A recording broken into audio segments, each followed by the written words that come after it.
توی این ویدیو به نحوه بارگذاری محصول روی پلتفرم ترنیول میپردازیم. بعد از اونم یه ابزار خیلی خوب معرفی میکنم برای محاسبه قیمت تمام شده محصول برای قیمت گذاری روی پلتفرم ترنیول. اگه این ویدیو به دردت میخوره بقیه‌اش رو تماشا کن.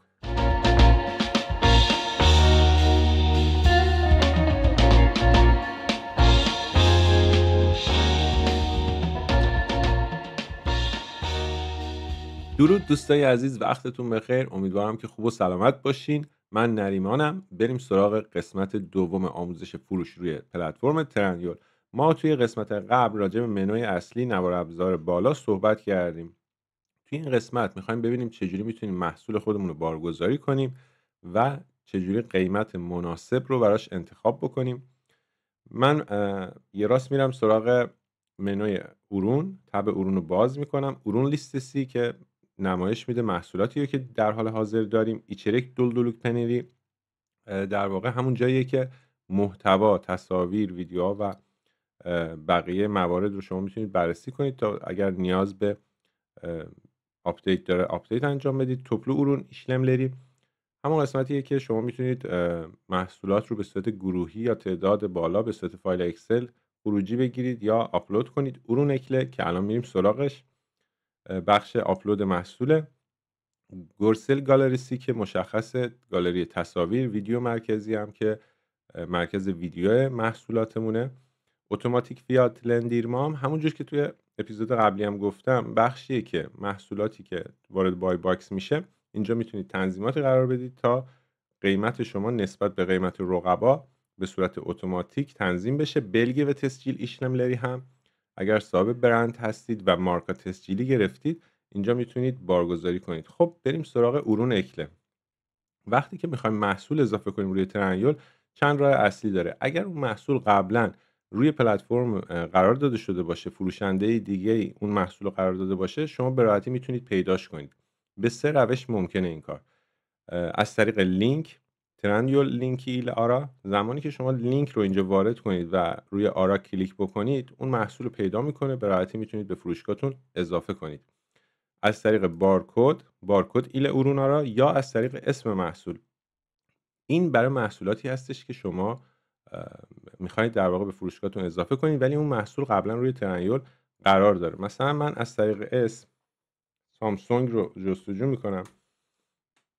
اینجا ما محصولاتی رو میبینیم که قبلا مثلا قرار داده شده. من میخوام همون محصول رو اضافه کنم. کافیه که ارون سرچ رو بزنم، این محصول رو انتخاب میکنم، قیمتی که برای فروش میخوام ارائه بدم و اینجا وارد میکنم. استوک کدو یا همون کد انبار رو اینجا در واقع وارد میکنم و مقداری که دارم، استوک، تعدادی که از این محصول دارم وارد میکنم و اونایلا و ساتشا آچ رو در واقع تیکلا میکنم، کلیک میکنم روش و این محصول توی فروشگاه منم قرار میگیره. اما نکته‌ای که وجود داره اینه که محصولاتی که به این صورت هست فروشنده های دیگری هم روی ترنیول دارن ارائه میدن، این محصولات وارد بای باکس میشه و برنده بای باکس کسی هستش که هم ارزونتر ارائه بده هم امتیاز فروشنده بالاتری داشته باشه. بای باکس هم به این صورت عمل میکنه که مشتری رو هدایت میکنه به اون فروشنده مورد نظر. برنده بای باکس هم به این صورت مشخص میشه. اما اگر شما محصولی دارید که تولید کننده هستید یا برند خودتونه یا وارد کننده هستید و اون محصول قبلا روی ترنیول ایندکس نشده، پس برمیگردیم عقب. برای اون محصولات از این قسمت ارون اکله رو انتخاب میکنیم. به دو صورت، به صورت فایل اکسل میتونید محصولات رو آپلود کنید اگر تعدادشون زیاده. اگر یک محصول تکیل ارون یوکلین رو کلیک میکنیم و وارد صفحه ارون بیلگیلری میشیم. توی این صفحه ما باید اطلاعات محصول رو تکمیل بکنیم تا محصولمون رو در واقع برای تایید ارسال کنیم. خب اینجا میبینید همینجور که این صفحه برای من باز شد، تا زمانی که من کتگوری رو انتخاب نکنم تمامی فیلدها به من نمایش داده نمیشه. با توجه به کتگوری که انتخاب میکنم، مثلا الان تو الان یه دونه رو انتخاب کردیم، تک کشیلیک باتانیه. به عنوان مثال میبینید فیلدهای دیگه باز شد که من بتونم مشخصات رو وارد کنم. اما من یه محصولی رو از قبل انتخاب کردم که با هم دیگه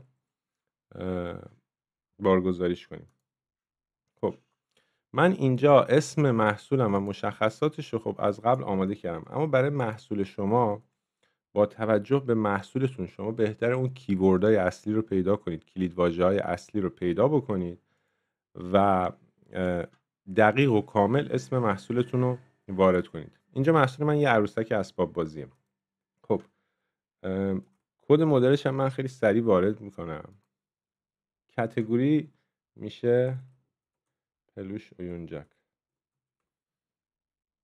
پیدا نکرد. یه دور من اینجا پاک میکنم، از این کپی میکنم. خب کاتگوری رو پلوش اویونجک یا عروسک‌های پلوشی، اسباب بازی پلوشی انتخاب کردم. ورون مارکاسی رو وارد میکنم و به همین ترتیب بقیه موارد رو من پر میکنم، مثل از سایز. بذارین اینا همه رو با هم انجام بدیم. سایز رو من خیلی سریع این موارد مورد نیاز رو پر میکنم. این با توجه به محصولتون این فیلدا میتونه متفاوت باشه. منشه ترکیه بدون باتری، زبان هم که مهم نیست، ما اینجا مشخص نمی کنیم. فیلدهای دیگه هم هستش که دیگه پر کردنش اجباری نیست، راجع به تولید کننده محصول، وارد کننده محصول و بعد از اون پاکت گروسری. اینجا میتونید عکس بسته‌بندی محصول رو که قرار ارسال کنید بارگذاری کنید. باز اینم جزء فیلدهایی نیستش که اجباری باشه، ولی خب خیلی خوب، بهتره که پرش بکنید. و میرسیم به توضیحات محصول یا ورون آچیکلاماسی. من اینجا قبلا نوشتم، اینو کپیش میکنم فقط. حالا در مورد مشخصات محصول، تصاویر محصول، اینم بگم که شما الان با هوش مصنوعی خیلی راحت میتونید تصاویر خیلی قشنگ، حالا چند تا از این تصاویرم خودم با هوش مصنوعی کار کردم که نشون خواهم داد. رنگ محصول رو انتخاب میکنم. ممکنه شما اگر محصول دیگری دارید، اگر لباس باشه اون محصول، قسمت سایز هم داشته باشید، ویژگی های دیگه ای هم برای واریانت های محصول وجود داشته باشه. اما این محصول واریانت نداره، در واقع یه محصول تکه. خب ما خیلی ساده تر آپلودش میکنیم. عکساشو نیازه که اینجا بارگذاری کنید. اجازه بدید من عکس ها رو انتخاب کنم. خب عکسای محصولم من آماده کردم. اینجا عکس ها رو هم آپلود میکنم. گورسری یوکلر رو کلیک میکنم. عکسای من ارسال شد. نکنید مهمترین چیز توی مارکت پلیس ها به نظر من حداقل اولین تصویر محصوله. بهتره که اولین تصویر محصولتون اون بهترین تصویر و تاثیرگذارترین تصویرتون باشه. راجع به این موضوع جلوتر باز صحبت میکنیم. به هر صورت من این محصول و عکسای محصول رو آپدیت کردم، کایدت میکنم. بارکد محصول رو نیازه وارد کنم. من قبلا اینجا آماده کردم، فقط کپی پیست میکنم. همینجور قیمت فروش محصول 425 لیر وارد میکنم. تعداد موجودی 100 عدد، کادو 20%، استوک کدو که کد استوکمونه و تمام موارد لازم رو پر کردیم. محصول رو برای تایید میخوام ارسال کنم. اینجا به من پیام میده که شما تمام فیلدها رو پر نکردی، یه سری فیلدها رو خالی باقی گذاشتی. ولی خب چون فیلدهای ضروری رو ما پر کردیم، یوکسای و دوامت رو کلیک میکنم. اینجا پیام داد که با موفقیت محصول ما ارسال شده. برمیگردیم به ورون لیست سی. هنوز محصول من توی لیست اصلی نمایش داده نمیشه.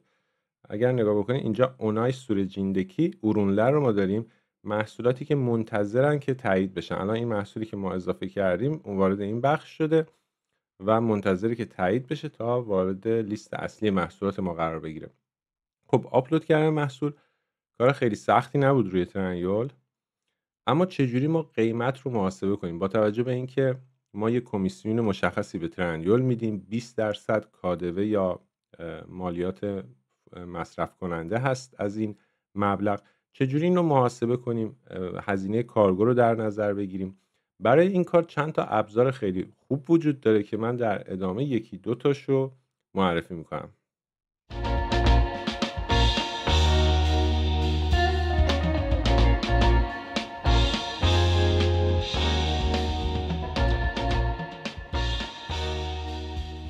خب بریم سراغ موضوع قیمت‌گذاری یا انتخاب قیمت محصول. چرا این نکته مهمه؟ چون ما باید توی انتخاب محصولمون تمام هزینه‌های جانبی رو محاسبه کنیم، مثل هزینه ارسال یا کارگو، هزینه بسته‌بندی، هزینه کمیسیون ترندیول و مالیات مصرف کننده. اگر اینا رو به درستی حساب نکنیم، به سادگی ممکنه ما دچار ضرر بشیم، روی محصول به اندازه‌ای که می‌خوایم سود نکنیم و خیلی وقتا من دیدم خیلی از فروشنده‌ها حتی متوجه نیستن که دقیقاً روی محصول چقدر دارن سود میکنن، آیا اون میزان دلخواه هست، آیا دارن واقعا ضرر میکنن یا نه. این خیلی مهمه. اما چجوری میتونیم اینو محاسبه کنیم؟ ابزارهای زیادی برای این کار وجود داره. کافیه بیاین توی گوگل سرچ کنید ترنیول کار حسابنامه، یعنی محاسبه سود ترنیول. همینجور که می‌بینید وبسایت‌های زیادی همچین خدماتی ارائه میدن. من اولیش رو معرفی میکنم، بقیه هم کارکرد مشابهی دارن، خودتون میتونید بررسی کنید. سایت نساتلیر. سایت نساتلیر فقط این کار رو برای ما انجام نمیده، ابزارهای دیگه هم ارائه میده برای تحقیق محصول، پیدا کردن کلمات کلیدی، رکورد کردن فروش یه سری از محصولات، تعقیب کردن مثلا محصولات پرفروش و خدمات شبیه این. اما ما به اون قسمتش کاری نداریم، اگه دوست داشتین خودتون میتونید بررسی کنید. ما فقط محاسبه قیمت رو میخوایم امروز یه بار با هم انجام بدیم. همونجوری که میبینید توی قسمت پازاریاری من میذارم رو همون ترنیول بمونه. کاتگوری رو انتخاب میکنم، به عنوان مثال همون اونجاک رو انتخاب میکنم، خیلی فرقی نمیکنه کدوم انتخاب کنم. قیمت خرید محصول رو 200 مثلا حالا 120 لیر وارد میکنم، قیمت فروش رو 450 لیر وارد میکنم. قیمت کارگو یا هزینه کارگو. هزینه کارگو رو چجوری میتونیم محاسبه کنیم؟ من برمیگردم توی پلتفرم ترنیولم، توی قسمت سفارش و کارگو ایشلملری رو کلیک میکنم. اینجا به من نشون میده که با چه کارگویی کار میکنم و هزینه ارسال اون کارگو به چه صورت محاسبه میشه. و الان داره نشون میده من با DHL کامرس کار میکنم، با بقیه شرکت‌های کارگو هم من میتونم کار کنم، محدودیتی ندارم. توی تب کارگو فیات و دسی وقتی این قسمت رو کلیک کنم، من کافی اندازه محصولم مثلا میزنم 15 سانت در 15 سانت در 10 سانت، حسابلا رو میزنم، به من میگه کارگوی تو دسی 1 حساب میشه اینجا و هزینه ارسالش 71.99 کروش خواهد بود. 71 لیر ممیز 99 کروش. اما یه نکته خیلی مهم وجود داره. این هزینه بدون محاسبه کادو هستش. اگر شما اینجا کارگو فیاتلری گرونتول رو بزنید، لیست تمام شرکت‌های کارگو رو میتونید پیدا کنید. نه اشتباه کلیک کردیم. گونجل کارگو فیاتلری، ببخشید. لیست تمام قیمت‌های کارگوهای مختلف رو به صورت PDF میتونید اینجا پیدا کنید. من اینو دانلودش میکنم. بدیم بزرگش کنم. خب همینجوری که میبینید اسم شرکت‌های مختلف رو اینجا نوشته. DHL کامرس همون شرکتی که ما باش کار میکنیم. برای دستی 0 1 و 2 یک قیمت گذاشته 71.99، همون قیمتی که ما تو صفحه قبل دیدیم و درست محاسبه کرده. اما نکته‌ای که وجود داره اینه که این بالا نوشته شده که این قیمت بدون محاسبه KDV نوشته شده. yüzde %20 KDV hariçtir. یعنی 20% KDV به این مبلغ اضافه میشه. خب اون البته یه بحث خیلی مهمیه KDV که باید جدا بهش بپردازیم که چجوری اون مالیات فروش مدیریت بشه که شما ضرر نکنید و بیشترین سودی که ممکنه رو دریافت کنید. اما فقط خواستم اینو در مورد کارگو بگم که این قیمت بدون محاسبه اون 20% کادو است. یعنی اگه شما میخواین اینجا واردش بکنید باید 20% اون قیمت رو بیشتر وارد کنید. حالا به عنوان مثال 71 لیر ما هزینه کارگو داریم 20% هم باید به این مبلغ اضافه بشه و در این حال هزینه بسته‌بندی هم بهتره به این مبلغ اضافه کنید. مثلا 10 لیر، 15 لیر یا هر چقدر اون بسته‌بندی شما هزینه داره به اون مبلغ اضافه کنید. بیایید فرض کنیم که این مبلغ میشه 80 لیر در مجموع. KDV رو اینجا می‌نویسیم 20%. کادوی خود محصول در واقع. کمیسیون ترنیول 15%. اینجا با توجه به کاتگوری که انتخاب کردم 15% خودش اتوماتیک انتخاب شده. شما میتونید اگر کمیسیون بروزی که برای محصول پرداخت میکنید متفاوته اونو یادداشت کنید. حالا بذارید یه محصولم مثلا بهتون نشون بدم توی پلتفرم. من اینو ببندم، صفحات اضافی رو میبندم، برمیگردم به قسمت ارون لیست سی.